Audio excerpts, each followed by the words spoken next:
4th family. ಇಲ್ಲಿ ನಾನು first opportunity ಸಿಕ್ಕಿದ್ದು ಆ್ಯಂಕರಿಂಗ್ ಬಂದ್ಬಿಟ್ಟು ಹಂಗೆ 5 ದಿನ ಅಂತ ಸಿಕ್ಕಿದ್ದು. ಬಟ್ ಆ್ಯಕ್ಚುಲಿ ನಂಗೆ ಆಪರ್ಚುನಿಟಿ ಸಿಕ್ಕಿದ್ದು ತುಂಬ ಖುಷಿ ಆಯಿತು. ನಂಗೆ 5 ದಿನ ಸಿಗೋಲ್ಲ ಅಂತ ಅಂದ್ಕೊಂಡಿದ್ದೆ. ಸರ್ಗೆ ರಿಕ್ವೆಸ್ಟ್ ಮಾಡಿದ್ದಕ್ಕೆ ಸರಿ ಬನ್ನಿ ಅಂತ ಹೇಳಿದ್ರು. ಇನ್ನು ಬಂದಾಗಿಂದ ಇದೆಲ್ಲ ಆಲ್ಮೋಸ್ಟ್ ಮಾರ್ನಿಂಗ್ 8:30 to 9 o'clock ಬರ್ತಾಯಿದ್ವಿ. ಇಲ್ಲಿ ಎಲ್ಲರೂ ಬಂದ್ಬಿಟ್ಟು ಇಲ್ಲೆಲ್ಲ ತಂದು ಅರೇಂಜ್ಮೆಂಟ್ಸ್ ಹಾಕಿ ಇಲ್ಲಿ ಬಂದಿದ ತಕ್ಷಣ ಎಲ್ಲ ಭಕ್ತಾದಿಗಳಿಗೆ, ಅಂದರೆ ಈ ಕಡೆ ಹೋಗ್ತಾರೋ ಸ್ವಲ್ಪ ಕಡಿಮೆ ಜನ ಬರ್ತೀರ, ಆ ಕಡೆ ಇರೋ ಜಾಸ್ತಿ ಬರ್ತಾಯಿದ್ರು. ಎಲ್ಲರಿಗೂ ಫ್ರೀಯಾಗಿ BP ಚೆಕಪ್ ಮಾಡಿದ್ದೀವಿ. ಮತ್ತು ಪಲ್ಸು, ಗ್ಲೂಕೋಮೀಟರ್, ಶುಗರ್ ಮಾಡ್ಬೋದಿತ್ತು. ಆದರೆ ಯಾಕೆಂದರೆ ಪ್ರಿಕ್ಕಿಂಗ್ ಮಾಡಿದ್ರೆ ಸ್ವಲ್ಪ ಭಯ ಆಗುತ್ತೆ ಅಂತ ಎಲ್ಲರಿಗೂ ಮಾಡೋಕ್ಕೆ ಹೋಗಲಿಲ್ಲ. ಪಲ್ಸ್ ಆಕ್ಸಿಮೀಟರ್ ಮಾಡಿದ್ವಿ. ಆಮೇಲೆ ಸ್ವಲ್ಪ ಆ್ಯಕ್ಸಿಡೆಂಟ್ ಕೇಸ್ ಆಗಿ ಆಮೇಲೆ ಬ್ಯಾಂಡೇಜ್ ಎಲ್ಲ ಹಾಕಿದ್ದೀವಿ. ವೂಂಡ್ಸ್ ಎಲ್ಲ ಕ್ಲೀನ್ ಮಾಡಿದ್ವಿ ಸ್ವಲ್ಪ ಜನಕ್ಕೆ. ಆಮೇಲೆ ಸುಸ್ತಾಗಿರೋರಿಗೆ ಅಲ್ಲಿ ನಾವು ಸ್ವಲ್ಪ ಜನ, ನಾವು 4 ಜನ ಮೇಲೆ ಹೋಗಿ ಅಲ್ಲೂ ಕೂಡ ORS ಪ್ಯಾಕೆಟ್ಸ್ನ ಕೊಟ್ಟಿದ್ದೀವಿ ಸುಸ್ತಾಗಿರೋರಿಗೆ ಅಂತ.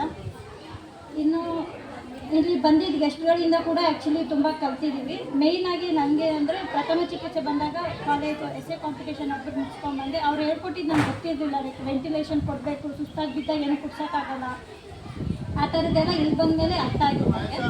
ಇನ್ನು ನೆಕ್ಸ್ಟ್ ಯೋಗದಲ್ಲಿ ನಾನು ಜಾಸ್ತಿ ಮೇಯ್ನಾಗಿ ಕಲ್ತಿದ್ದೇನೆಂದರೆ, ನಾನು ಮುಂಚೆ ಯೋಗ ಸ್ಟೂಡೆಂಟ್ ಆಗಿದ್ದೆ. ಬಟ್ ಇಲ್ಲಿ ಬಂದಮೇಲೆ ಅವರು ನನಗೆ ಕಣ್ಮುಚ್ಚಿಸ್ಬಿಟ್ಟು ಪ್ರಾಣಾಯಾಮ ಮಾಡಿಸಿ ಹೇಳ್ಕೊಡ್ತಾಯಿದ್ರು. Like we should concentrate between the brows ಅಂತ. ಅದು ಮಾಡ್ತಿರುವಾಗ ನನಗೇ ಅವ್ರು ಹೇಳ್ತಾರೆ ತುಂಬ ಥಾಟ್ಸ್ ಬರುತ್ತೆ, ಅದನ್ನೆಲ್ಲ ನೀವು ಯೋಚನೆ ಮಾಡಬಾರ್ದು, ಅದು ಹಿಂದೆ ಹೋಗಬಾರ್ದು ಅಂತ. ನಮ್ಮ ಥಾಟ್ಸ್ ಬಂದು ಹೋಗ್ತಿತ್ತು, ನಮ್ಗೆ ಬೇಜಾರಾಗ್ತಿತ್ತು. ಬಟ್ ಆಮೇಲೆ I have learn integration and more concentration ಬಂದಮೇಲೆ. ಇನ್ನು ನೆಕ್ಸ್ಟ್ ಬಂದಿದ್ದು ಲಕ್ಷ್ಮೀನಾರಾಯಣ್ ಶನೋತ ಮನೆ ಬಂದಿದ್ದು. ಅವರು ಸೇವೆ ಬಗ್ಗೆ ಹೇಳ್ತಾಯಿದ್ರು 5 ದಿನ. ಲೈಕ್ ಈ ಕೈ ಮಾಡಿದ್ದು ಈ ಕೈ ಗೊತ್ತಾಗಬಾರ್ದು ಅಂತ ಅವರು ಮೆನ್ಷನ್ ಮಾಡಿ ಹೇಳ್ತಾಯಿದ್ರು. ಸುಮ್ಮನೆ ಮಾಡಿದ ತಕ್ಷಣ ಫೋಟೋ ಹಾಕೋಬಿಡ್ತೀವಿ, ಸ್ಟೇಟಸ್ ಹಾಕೋಬಿಡ್ತೀವಿ ಅಂತ. ನನಗದು ತುಂಬ ಎಲ್ಲ ಕಡೆ ಆ ಥರ ಹಾಕೋಬಾರ್ದು. ಎಲ್ಲರಿಗೂ ನಾವು ಎಷ್ಟಾಗುತ್ತೆ ಅಷ್ಟು ಹೆಲ್ಪ್ ಮಾಡ್ಬೋದು. ನಮಗಿಂತ ತುಂಬ ಬಡವರು ಇರ್ತಾರೆ, ನಮ್ಮ ಲೈಫೇನೇ ಅವ್ರಿಗೆ ಬೆಸ್ಟ್ ಲೈಫ್ ಅನ್ನಿಸ್ತಾ ಇರುತ್ತೆ. ಅಂಥವ್ರಿಗಾದ್ರೂ ನಾವು ನಮ್ಮ ಕೈಲಾದಷ್ಟು ಹೆಲ್ಪ್ ಮಾಡಬೇಕು ಅನ್ನೋದು. ಆಮೇಲೆ ಇಲ್ಲಿ ಬಂದಿದ್ದ ಪೇಷಂಟ್ಸಲ್ಲಿ ಏನಂದರೆ ಸ್ವಲ್ಪ ಜಾಸ್ತಿ ಹಳ್ಳಿಯವರೇ ಬಂದಿದೆ, ಎಲ್ಲೋ ಮಾಡರೈಸ್ದವ್ರು ಯಾರು ಬಂದಿರಲಿಲ್ಲ.